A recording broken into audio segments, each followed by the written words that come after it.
Existem poucos eventos no universo tão dramáticos quanto a morte de uma estrela. Grandes nebulosas extremamente bonitas surgem, elas brilham intensamente e, dependendo da distância até nós, até são visíveis aqui da Terra durante o dia. Em um único dia, uma supernova libera mais energia do que o Sol vai liberar na sua vida inteira. Só que uma das maiores dificuldades em observar e estudar supernovas é que, em relação a outros fenômenos astrofísicos, como a vida das estrelas e colisões de galáxias, supernovas são fenômenos que duram muito pouco. Dependendo da estrela que entrar em supernova, ela pode se manter visível no céu da Terra de alguns dias a alguns meses, e ainda pode ter sua observação dificultada por outros fatores, como a proximidade da estrela, quanta poeira existe entre nós e a estrela e a própria distância até ela. Mas antes de entendermos as supernovas, aqui vai um pouco de história. Antes de nós entendermos que algumas estrelas morrem em uma grandiosa explosão, as pessoas achavam que supernovas eram, na verdade, novas estrelas surgindo no céu noturno.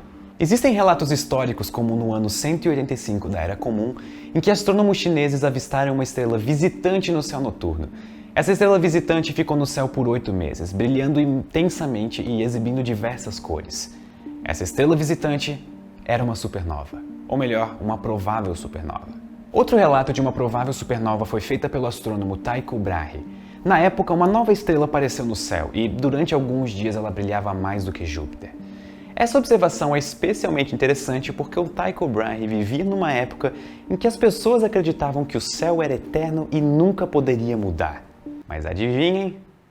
Ele mudou. Supernovas são eventos tão energéticos e extremos que nós tivemos grandes dificuldades para entender o quão grotescas elas são.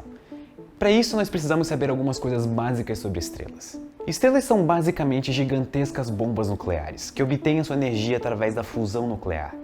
Na fusão nuclear, o núcleo de átomos leves como hidrogênio, que tem apenas um próton, são combinados para formar núcleos mais pesados, como o hélio, que tem 2 prótons. Esse processo também libera bastante energia, o que contribui para que mais e mais núcleos atômicos se fundam ao redor. Mas existe uma condição especial para a fusão nuclear acontecer. Tanto a temperatura quanto a pressão precisam ser extremas. E onde esse cenário ideal é encontrado? No núcleo de estrelas, as fornalhas do universo. As estrelas são matéria acumulada em uma região do espaço. A força gravitacional tenta empurrar toda essa matéria para o centro e isso aumenta a temperatura e pressão. Estrelas são muito massivas.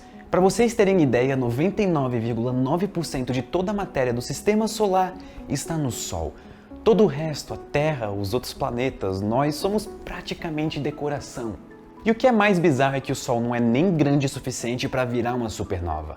A gravidade constantemente puxa toda a matéria para o núcleo da estrela, que aquece como resultado. Só que quando uma temperatura e pressão certas são atingidas, a fusão nuclear começa. Isso gera uma pressão contrária da gravidade, que mantém a estrela estável.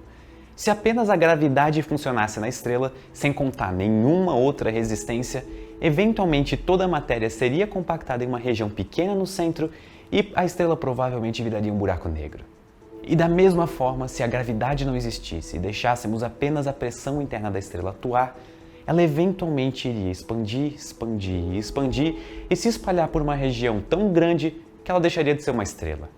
Então, é extremamente importante para a existência de uma estrela que existam esses 2 efeitos atuando sobre ela. Se a gravidade ou a pressão interna começam a ganhar, a estrela está chegando no final da sua vida. Mas não esqueçam que essa pressão interna vem da fusão nuclear, e a fusão precisa de combustível. Estrelas menores, que são o caso como o Sol, vão continuar fundindo hidrogênio em hélio até o momento em que esse estoque de hidrogênio acabe. Com isso, a pressão interna diminui e a estrela literalmente encolhe um pouco. Só que nesse encolhimento, a gravidade acaba compactando tanto a matéria que isso gera mais pressão. E aí uma nova fase se inicia. A estrela tem as condições necessárias para fundir hélio em lítio e berílio, outros 2 elementos mais pesados. Só que assim que o estoque de hélio acaba, o processo se repete e a estrela avança de elemento na tabela periódica. Mas existe um limite. Quando estrelas como o Sol chegarem no carbono e acabarem o estoque de carbono, a gravidade nunca vai conseguir gerar uma pressão interna o suficiente para continuar a fusão.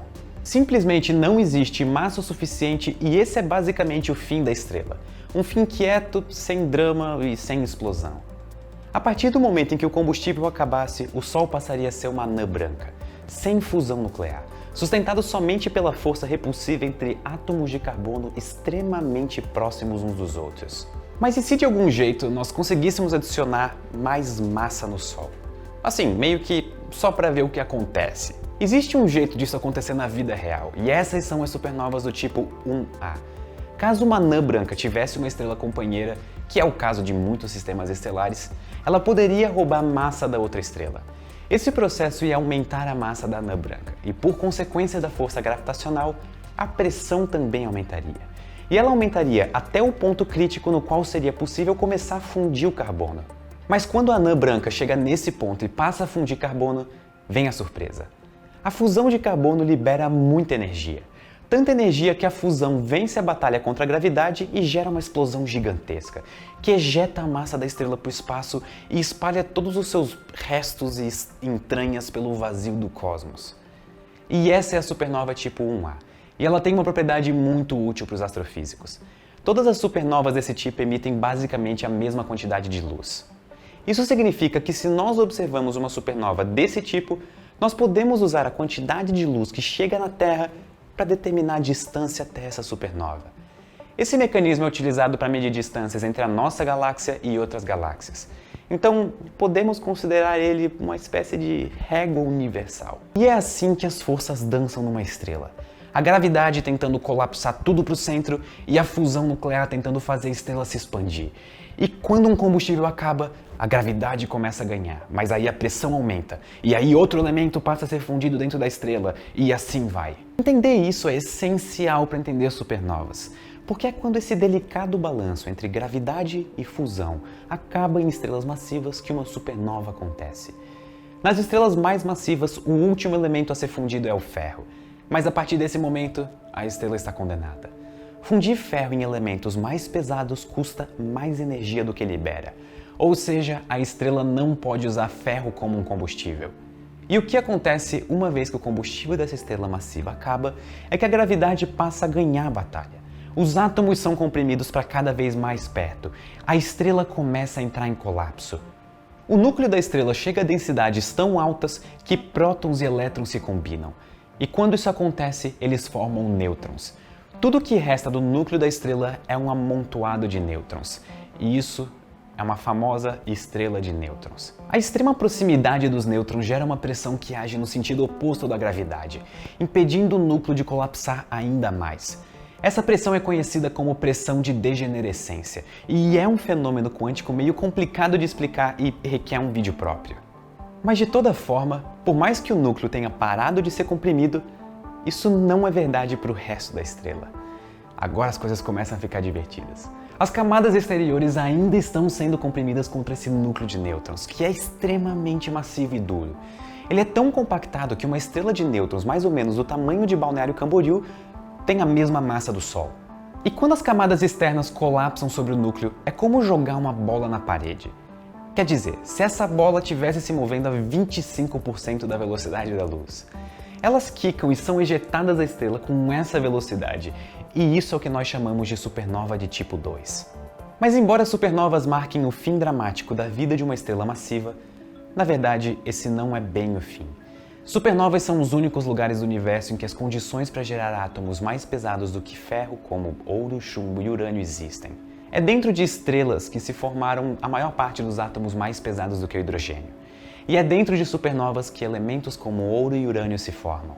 E não é só isso. Quando uma supernova acontece, a matéria da estrela é ejetada pelo espaço, criando nebulosas. E é aqui que a poeira estelar volta a se acumular em novas estrelas e sistemas solares.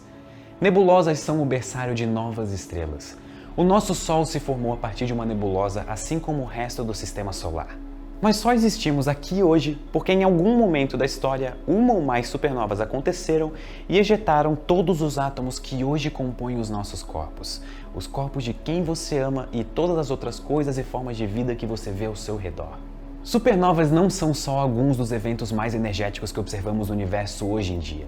Elas também são um fenômeno essencial na formação da nossa vida e quem sabe de outras formas de vida espalhadas pelo universo. De certa forma, você já foi parte, algum dia, de algumas das maiores explosões que o nosso universo pode proporcionar. Então, se sinta bem importante. Muito obrigado e até a próxima. Pessoal, só tem uma coisa muito importante para falar para vocês e é bem rápido. Eu só queria agradecer do fundo do meu coração por todas as mensagens positivas, de carinho e por tudo que vocês têm me mandado nos últimos tempos. De verdade, a gente pode estar vivendo em tempos difíceis, mas todo esse carinho e suporte que vocês têm me dado é o que me faz fazer mais desses vídeos o tempo todo. Então, é só isso. Eu só queria agradecer vocês e muito obrigado por tudo. E eu vejo vocês no próximo vídeo da semana que vem.